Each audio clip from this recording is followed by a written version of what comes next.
आप देख रहे हैं संविधान और कानून SK लाइव न्यूज। कृष्ण जन्मभूमि केस में खारिज नहीं होगी हिंदू पक्ष की 18 याचिका, मुस्लिम पक्ष को इलाहाबाद हाईकोर्ट से झटका। मथुरा के कृष्ण जन्मभूमि और शाही ईदगाह मस्जिद केस में इलाहाबाद हाईकोर्ट ने अहम फैसला सुनाया। हाईकोर्ट ने मुस्लिम पक्ष की उस याचिका को खारिज कर दिया जिसमें मुस्लिम पक्ष ने हिंदू पक्ष की 18 याचिकाओं को खारिज करने की मांग की थी, जबकि हिंदू पक्ष ने अपनी याचिका में कहा वहां पूजा का अधिकार दिए जाने की मांग की थी। मथुरा के चर्चित श्री कृष्ण जन्मभूमि और शाही ईदगाह मामले में इलाहाबाद हाईकोर्ट ने एक अहम फैसला सुनाया। इस मामले में हिंदू पक्ष ने 18 याचिकाएं दायर की थी और शाही ईदगाह मस्जिद की जमीन को हिंदुओं की बताया था। उसके साथ हिंदू पक्ष ने वहां पूजा का अधिकार दिए जाने की मांग की थी। तो बताते चले आपको, लगातार ये फैसला सुनाया गया है।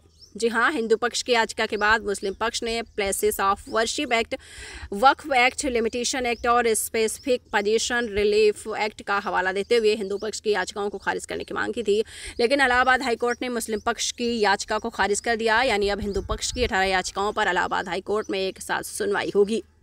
यह फैसला जस्टिस मयंक कुमार जैन के सिंगल बेंच ने सुनाया है। तकनीकी टर्म में कहा जाए तो इलाहाबाद हाईकोर्ट ने मुस्लिम पक्ष की ऑर्डर रूल 11 की आपत्ति वाली अर्जी खारिज कर दी, क्योंकि मुस्लिम पक्ष ने याचिकाओं की पोषणीयता को चुनौती दी थी। यानी हिंदू पक्ष की याचिकाओं पर सुनवाई जारी रहेगी। हिंदू पक्षकारों ने क्या दी थी दलीलें, आपको ये भी बताते हैं। ईदगाह का पूरा 2.5 एकड़ का एरिया भगवान श्री कृष्ण विराजमान का गर्भगृह है। मस्जिद कमेटी के पास भूमि का कोई ऐसा रिकॉर्ड नहीं है। CPC का आदेश 7 नियम 11 इस याचिका में लागू नहीं होता है।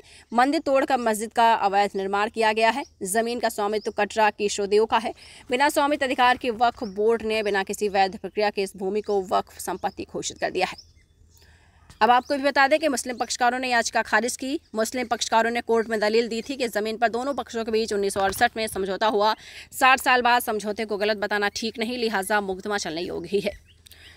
15 अगस्त 1947 के दिन धार्मिक स्थल की पहचान और प्रकृति जैसी वैसे ही बनी रहेगी, यानी उस प्रकृति नहीं बदली जा सकती।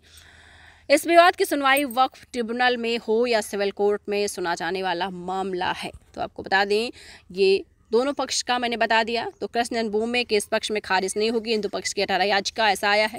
और मुस्लिम पक्ष को इलाहाबाद हाईकोर्ट से झटका लगा है।